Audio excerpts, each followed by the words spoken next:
writing a book doesn't have to be this kind of daunting task, something that only talented special writers do. You can do it as well. If you like writing and if you've got something to share, you can do it as well. And I want to share some ideas. These are ideas that, by the way, I shared in a blog post on Substack a few months ago. I want to share them with you here today on YouTube. In my opinion, if you're writing your first book, a very good idea is to keep it tiny and so short, and to follow this kind of collection format, a collection of something. So here we go.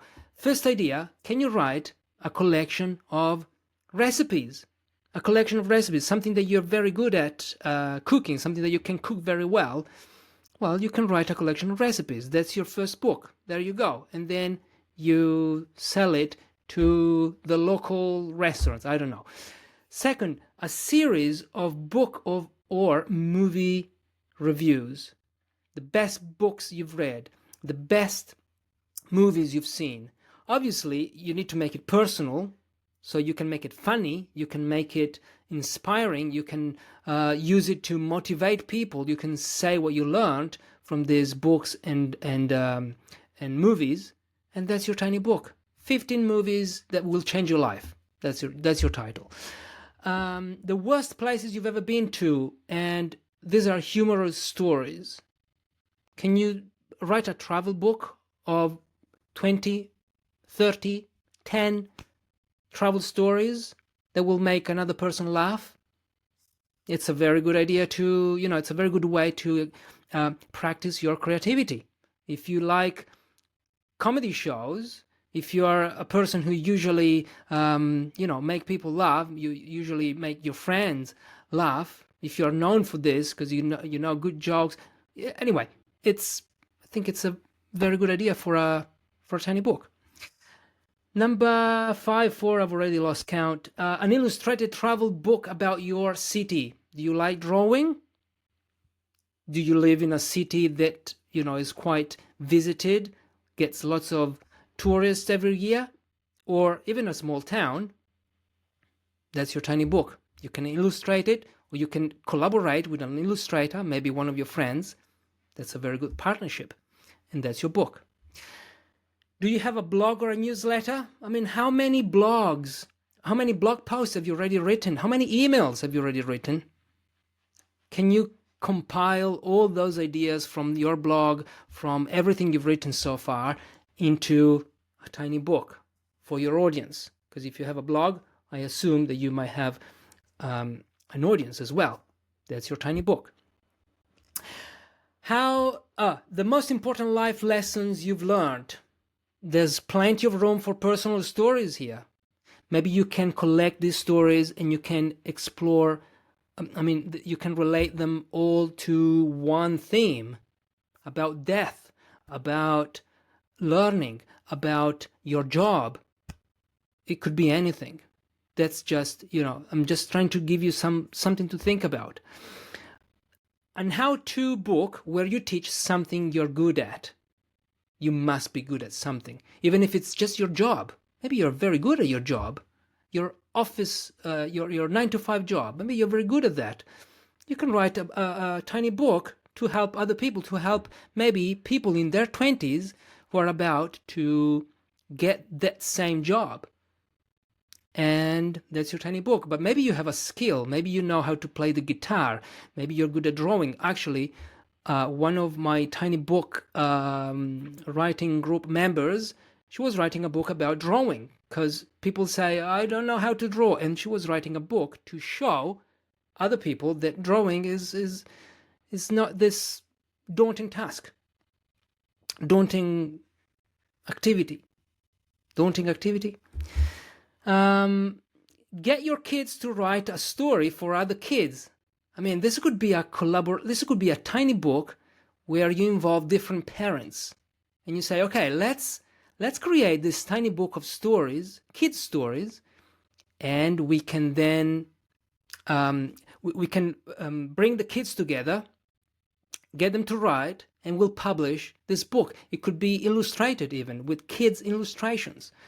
I mean, think about how how creative a project like this could be in your community, for example, or in your family. And I suggested a title here, remember? Stories by Kids for Kids. It's a very boring title, don't use it. A collection of your most embarrassing moments. Again, here you can write, you can be funny. You can be funny in this book.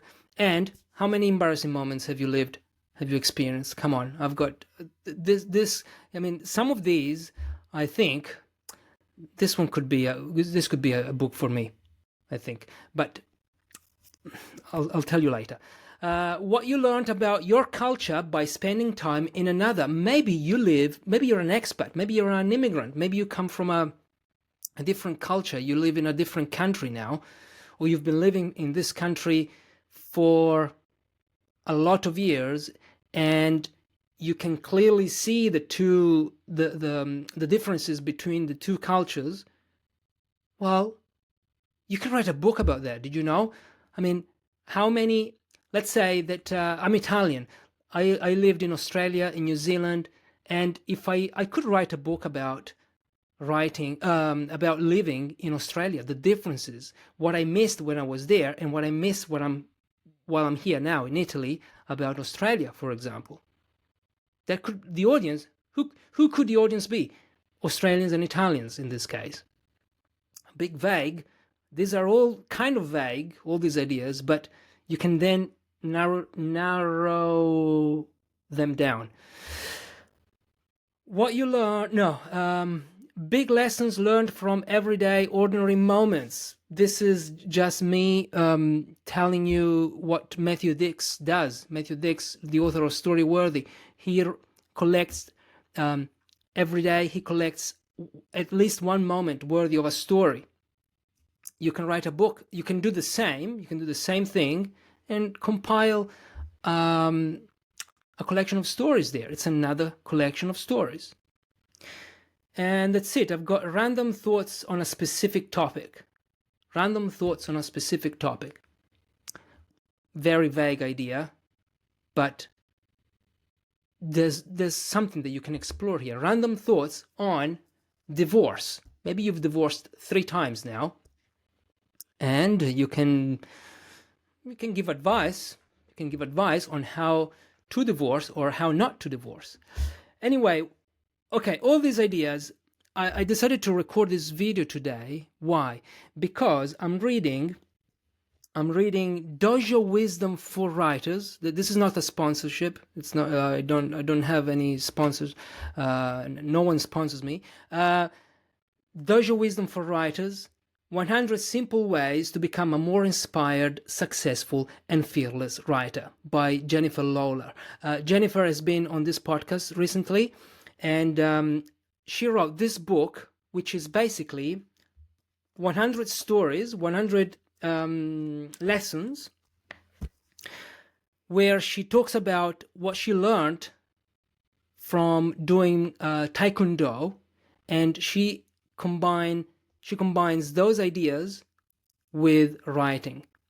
And the format, why am I telling you this? Because the format is basically 100 stories, 100 standalone chapters, where in each chapter you will find a lesson, you will find an exercise.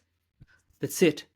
And how long will it take you to write? I mean, you could write a similar thing, 100, maybe not 100, because this is not that tiny, but you could write 15 lessons about something that you've learned. And I cannot think of it's very easy, I think, to write a book like this. Very easy, not lazy. I think it's the least intimidating format for a new author, for a new aspiring author. This is just my opinion, of course. But this is one book. This one, I got it today, literally a couple of hours ago, and it's Chicken Soup for the Soul. Well, that was funny. What is this? This is just, this is an anthology. This is a collection of 101 feel-good stories written by people like you and me. 101 short stories, because, for example, we see this one. It begins on page 611, 119, and it ends, have a look, on page 120. It's a very short story. I think you can write stories like this, and write maybe that much. I think you can do this. Well, that was funny. I haven't read this yet, but this person, Amy Newmark, is basically she is the editor of this Chicken Soup for the Soul, which is a publication. They publish a collection of stories from people, ordinary people. She said that, I heard in a podcast, that authors started writing one story, and this is for Chicken Soup for the Soul, and then that's how they began. They began their career as authors by writing one story for a collection, for one of the books from this publisher. You got it, yeah? You know what I'm talking about here. Okay, let me know what idea interests you the most. Let me know if you have which of these ideas you could explore today, right? Today. And if you need any help with your tiny book, check out my services on my website. The link is below. Thank you very much. I'll see you next week. Bye-bye. Thanks for listening. Thank you for watching. If you're a writer and you want to improve your writing, or you want to keep improving your writing, consider joining my private email list, Better Writers. I send one short email every week. I share tips, insights, things that I learn, book recommendations to help you do one thing only: become a better writer. The link is in the show notes or in the description of this video. Thank you for listening once again. I'll see you in the next episode. Bye-bye.